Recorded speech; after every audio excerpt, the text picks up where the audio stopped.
Oke, oke, makasih, A. Siang teman-teman. Maaf ya aku nggak on cam dulu, takutnya nge-lag juga.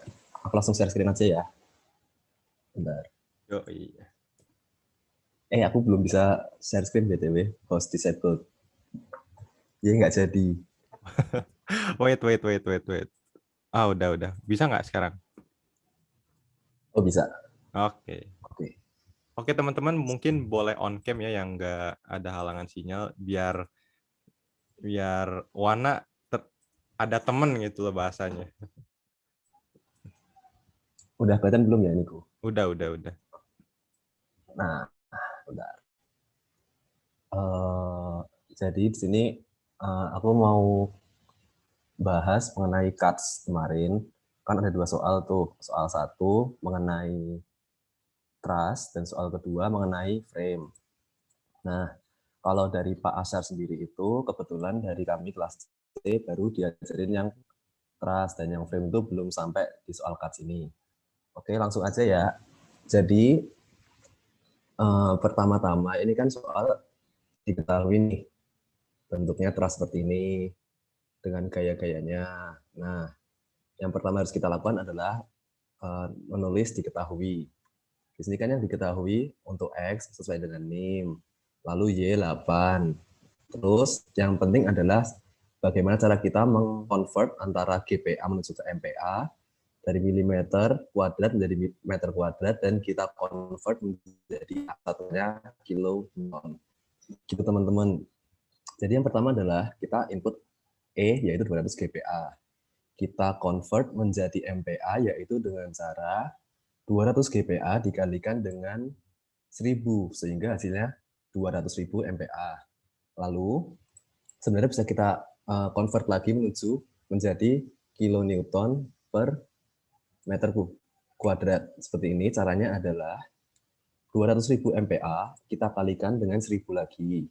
Hasilnya adalah 200 juta kilonewton per meter kuadrat. Seperti itu. Lalu untuk mendapatkan AE yaitu adalah A luasan dikalikan dengan E atau elastisitas. Maka didapatkan hasil 80.000 kilonewton. Oke, sampai sini masih aman ya? Oke, lanjut. Pertama, kita masuk ke step pertama. Step pertama ini yaitu adalah kita menentukan koordinat dan arah dari gaya di bagian truss ini.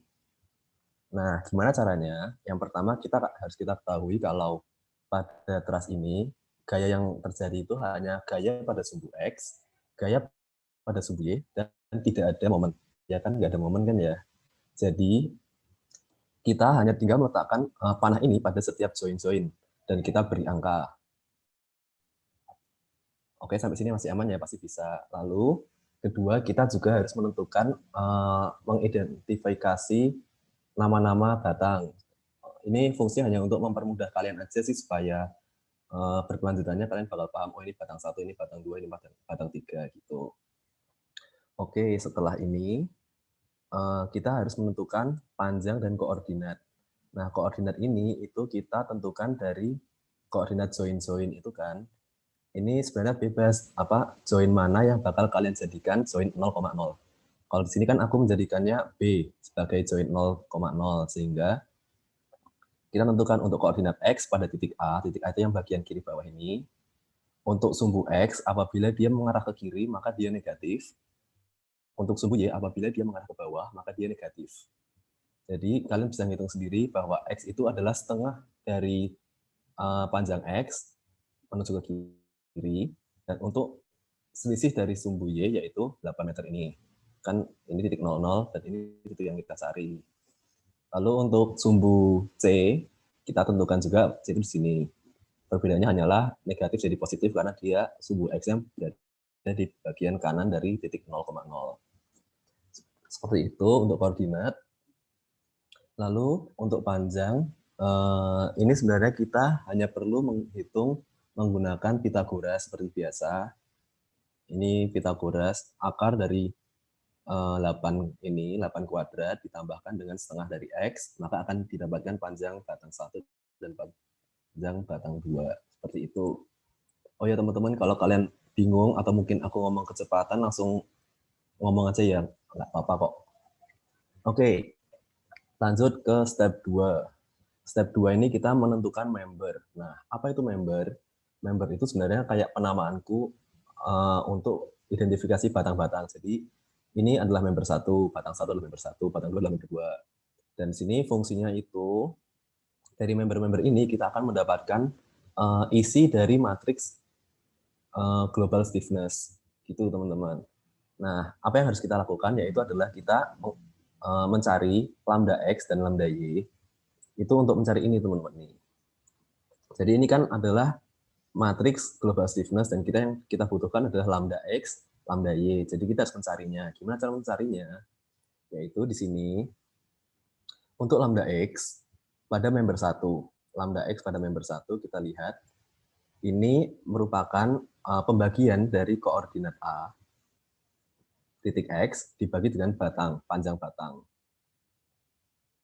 Dan untuk lambda Y, maka didapat dari pembagian lambda koordinat Y dibagi dengan panjang. Nah, untuk mempermudah sebenarnya ini ada dua cara menentukan matriks ini. Yang pertama menggunakan lambda, yang kedua menggunakan kosin, cos sama sin alfa. Namun di sini kan kita tidak diketahui sudutnya. Jadi lebih aman apabila kita menghitung menggunakan koordinat dan jarak panjang gitu. Kita menentukan ini, terus untuk member 2 maka kita mendapatkan dari koordinat X. X-nya ini kan berarti ini, C. Kenapa ininya member 2-nya kita mengikut C bukan B? Karena yang pertama koordinat B ini kan sebagai pusat nih. Terus batang 1 adalah batang ini, batang kiri. Batang kiri. Join mana saja yang bekerja pada batang tersebut, yaitu kan join A dan join B. Join B sebagai titik 0, sehingga yang koordinat yang kita gunakan adalah join A. Ikut dari arah gaya juga. Nah, untuk member 2, ini kan bagian kanan nih. Join mana saja yang bekerja pada batang tersebut, yaitu adalah join C dan join B. Jadi untuk lambda X kita menggunakan koordinat C, dan untuk lambda Y kita menggunakan koordinat C juga bagian Y. Nah, ini ada kejadian khusus apabila ada terdapat batang yang dia tidak menempel pada koordinat. Misalnya seperti ini, batang 3 nih. Batang 3 kan dia nggak nempel di titik B. Nah, gimana cara kita menentukan member tersebut? Yang pertama kita harus perhatikan batang 3 ini dia itu mengarah ke sumbu X atau sumbu Y. Nah, apabila kita sudah menemukan bahwa batang X ini dia memanjang ke sumbu X, maka untuk lambda X itu kita hitung sama dengan 1. Dan untuk lambda Y sama dengan 0. Apabila kalau batang 3 ini memanjang ke arah sumbu Y, maka lambda Y sama dengan 1 dan lambda X sama dengan 0. Kenapa ini 1? Yaitu aku dapat dari panjang batang dibagi panjang batang. Ini kalau dari PPT-nya Pak Asar kayak gitu intinya. Aku nggak tahu sebenarnya asalnya dari mana.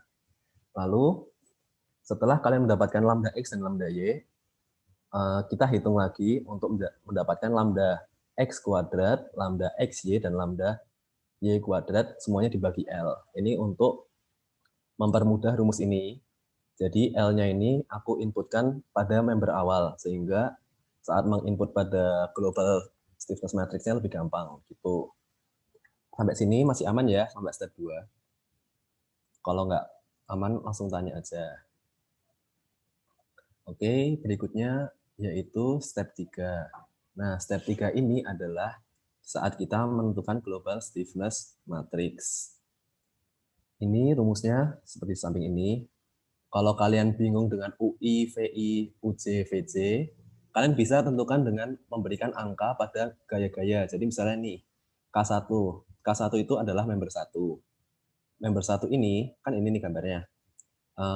Arah gaya mana saja yang bekerja pada member 1, yaitu arah 1, arah 2, arah 3, dan arah 4. Jadi aku tulisnya 1, 2, 3, 4. Dan yang untuk ini juga 1, 2, 3, 4. Ini sebenarnya hanya untuk mempermudah aja supaya kalian lebih paham bagian-bagian dari matriks. Lalu kedua adalah kita inputkan, menyesuaikan dengan gambar di atas ini, yaitu di sini adalah lambda kuadrat, lambda x kuadrat, yang sini adalah lambda x kali y. Terus yang untuk ini lambda x kali y juga, dan yang terakhir ini, yang warna biru terakhir, lambda y kuadrat. Lalu ini kan perbedaan ada warna hijau, ada warna oranye nih. Warna hijau itu berarti dia positif, warna oranye berarti dia negatif. Nah, sama ini untuk siap-siap aja, ini kejadiannya karena sudutnya dari gaya ini kan sama. Sehingga untuk bagian hijau yang di kotak ini, antara yang kiri atas sama kiri kanan bawah ini sama. Sebenarnya ini beda teman-teman. Perbedaannya adalah untuk yang kiri atas ini apabila pada arah gaya yang global, dan yang bawah ini arah gaya lokal. Untuk sekarang aku jelasin dulu, nanti akan lebih lanjut pada soal berikutnya aja ya, karena ini nggak ada gaya global sama lokal. Terus lanjut ya, untuk K1 kita input semua, matriksnya menyesuaikan dengan soal cara KM ini. Untuk K2 kita inputkan. Nah, jangan lupa juga teman-teman untuk mengidentifikasi setiap matriks. Seperti ini 1, 2, 5, 6. Kenapa 1, 2, 5, 6? Karena pada batang 2 ini, gaya yang bekerja adalah angka 1, 2, 5, sama 6. Dan yang untuk K3, batang 3, yang bekerja adalah pada sumbu 3, 4, 5, 6. Seperti itu. Nah, setelah kita mendapatkan global stiffness matrix setiap member, kita harus menjumlahkan dan menyatukan semua matriks itu menjadi satu kesatuan matriks, yaitu matriks global stiffness matrix. Nah, ini sebenarnya agak susah karena agak rumit untuk dipahami, dan ini mungkin caranya Pak Asar itu memang agak beda dari dosen lain untuk membedakan, yaitu ininya. Sebenarnya kalau dosen lain itu beliau itu menjumlahkan semua gaya-gaya untuk menjadi K. Maksudku ini kan matriks 4 kali 4, ini 4 kali 4. Kalau Pak Asar tuh bikin-bikin gitu loh. Jadi untuk lebih simpel beliau memangkas beberapa matriks sehingga menjadi matriks yang lebih kecil.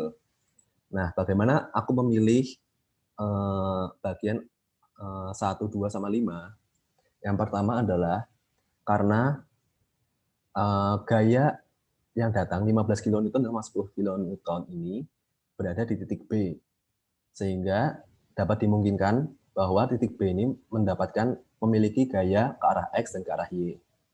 Lalu yang kedua, kenapa aku memilih angka 5 ini? Karena pertama ini adalah roll, dan dimungkinkan entah ini ada gaya atau enggak. Mungkin nomor 5 ini enggak ada gaya ya, karena enggak ada arah horizontal, jadi kalian bisa menginput arah 3, karena antara 5 sama 3 ini pasti ada gaya.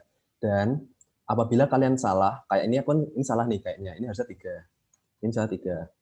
3 sama 3 gini kan. Ini kan untuk angka di matriks ini, untuk join 5 sama 5 ini 0,22. Dan untuk poin 3,3 ini juga 0,22. Jadi kebetulan ini angkanya sama. Jadi aku benar gitu. Nah, lanjut lagi, kita hanya tinggal menjumlahkan. Jadi misalnya nih, untuk matriks 1, 1, kita jumlahkan dari matriks K1, di mana dia memiliki matriks 1,1, dan dijumlahkan dengan matriks K2, di mana dia memiliki matriks 1,1. Begitu juga dengan matriks 2,1, penjumlahan dari matriks ini. Dan untuk matriks yang hijau ini juga, ini aku beri warna hanya untuk mempermudah gimana cara kalian melihat matriks tersebut dan mana aja yang bakal kalian jumlahkan, sehingga menghasilkan global stiffness matrix. Oke, sampai sini ada yang mau ditanyakan teman-teman? Masih aman ya? Nanti kalau tanya langsung ngomong aja. Oke, lanjut. Berikutnya ke step 4. Setelah kita menemukan global stiffness matrix, kita menentukan untuk penghitungan displacement. Nah, di sini rumus dari displacement itu adalah Q sama dengan AE. Ini aku ada PDF-nya nggak ya? Bentar teman-teman, aku cariin displacement. Itu rumusnya ini. Ini rumus displacement.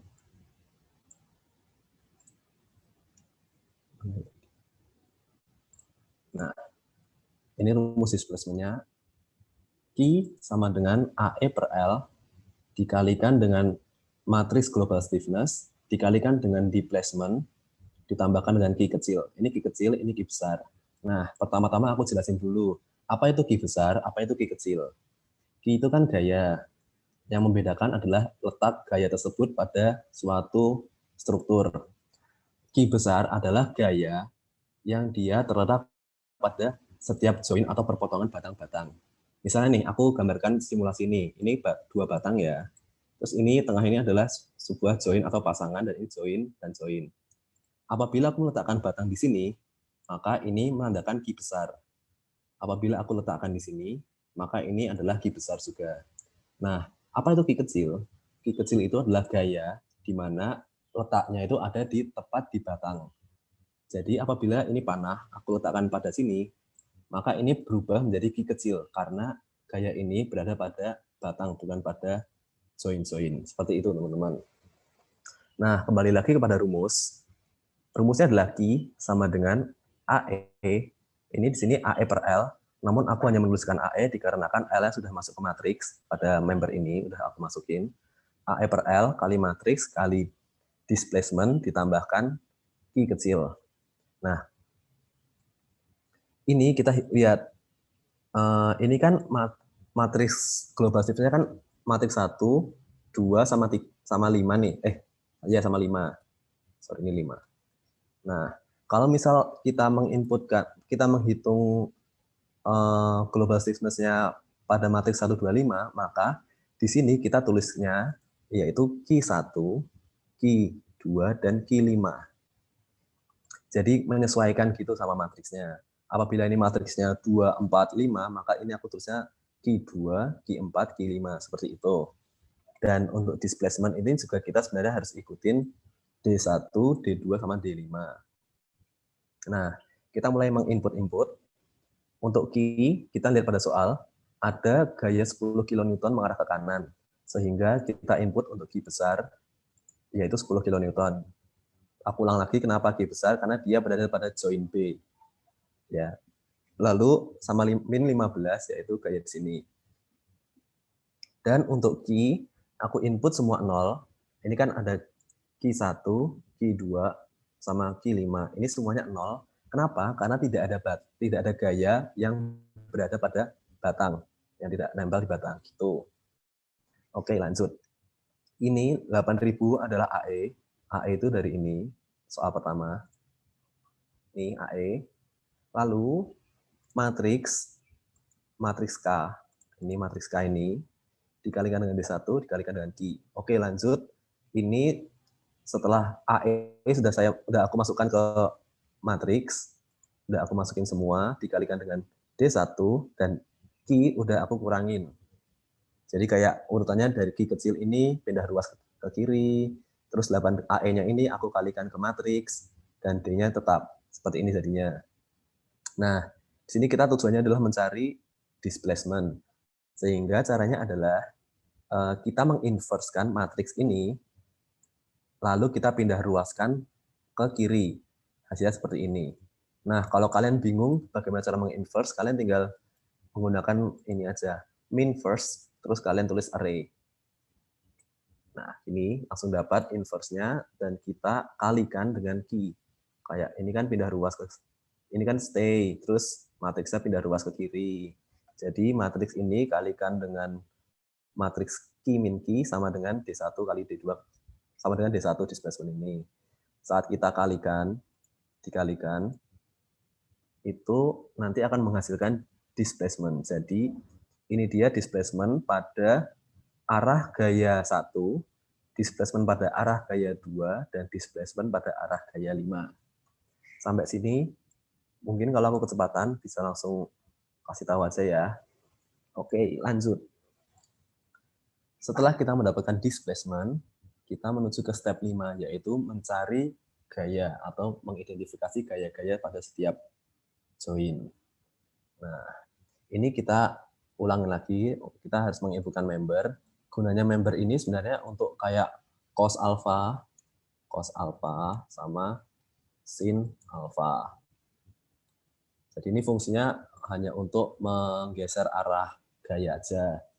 Nah, di sini rumusnya untuk mencari gaya lokal itu ini, QF aksen sama dengan AE per L kali ini tuh lambda yang ini ya, lambda member, dikalikan D itu displacement, dan ditambah Q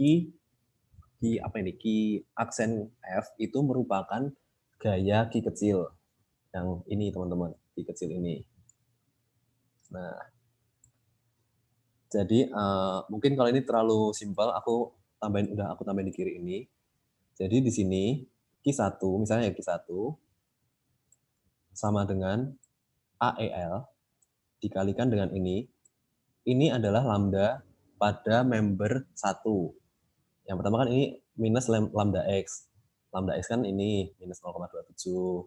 Terus lambda Y, lambda X, sama ini teman-teman maaf ini kayaknya Pak Asar typo, ini harusnya lambda Y, bukan lambda X, lambda Y.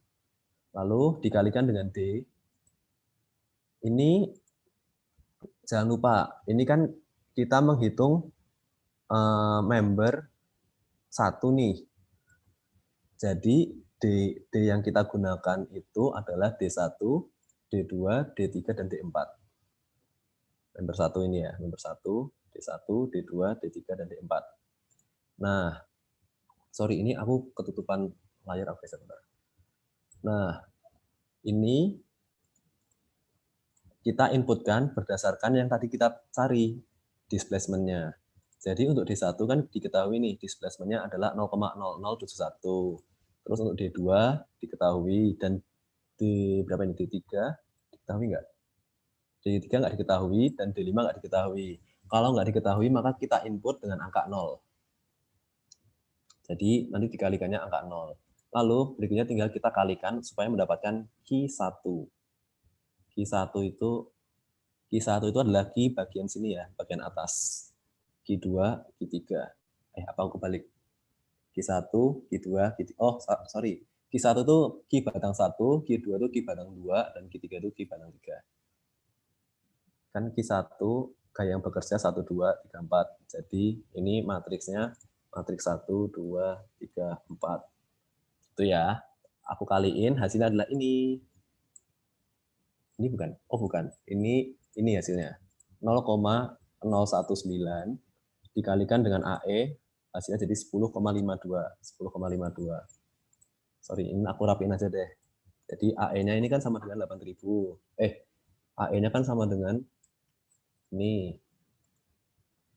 Lalu ini aku kaliin, lambda aku kaliin dengan D1, maka kan sama dengan MMOT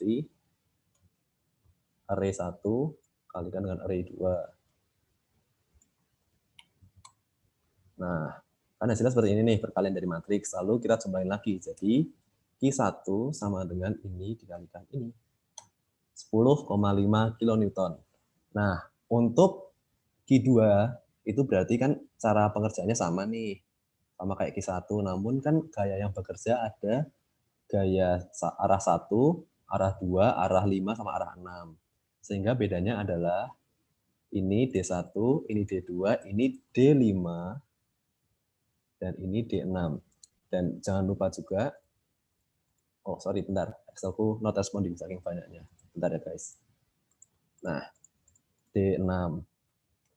Kita harus lihat juga displacement apa aja yang kita temukan. Kan yang kita dapat displacement 1, 2, sama 5. Jadi ini untuk displacement 5 kita ganti. Nah, lalu kita kalikan dan mendapatkan, oh ini masih salah ya karena lambdanya beda, lambdanya beda. Jadi hasilnya ini untuk Q2, dan yang untuk Q3 ini gaya yang bekerja adalah 3, 4, 5, 6. Sehingga untuk displacement yang kita ketahui itu hanya displacement 5. Kita ulang lagi caranya seperti ini ya. Sampai sini aman teman-teman untuk mencari gaya. Nah, setelah kita mendapatkan gaya ini, gaya apa yang kita dapat? Yaitu gaya yang panah warna biru ini teman-teman. Panah warna biru ini adalah gaya yang kita cari dari step kelima. Jadi ini 10,12. Terus ini harusnya 26 ya, aku belum tak ganti. 26, terus ini 7,12. Nah, ini hasilnya untuk hasil terakhir, gaya setiap batang seperti ini. Ini hasil dari SW Trust, jadi kebetulan angkanya sama ya. Untuk ini yang warna biru ini tulisannya berapa ini? 10,52 perbedaan itu paling sudut. Terus yang ini 26. Nah, yang ditanyakan Pak Asyar itu kalau nggak salah sama resultan gaya setiap itu kan, setiap join, sehingga kalian tinggal kaliin aja. Misalnya nih, gaya 1 ini kan menyudut, berarti tinggal kalian kalikan cos sehingga mendapatkan gaya angka 3 warna oranye. Apabila kalian kalikan dengan sin, maka kalian mendapatkan gaya ke angka 4 ini. Seperti itu teman-teman untuk nomor 1. Yeay, selesai. Ada yang mau ditanyakan? Buan mau nambahin aja sih Buan yang case yang lambda-lambda tadi loh, yang atas. Nah, itu tuh kan lambda itu kan sebenarnya didapatkan dari dari J min I kan. Nah, itu tuh sebenarnya kayak nggak ngaruh gitu loh, kalau kan kamu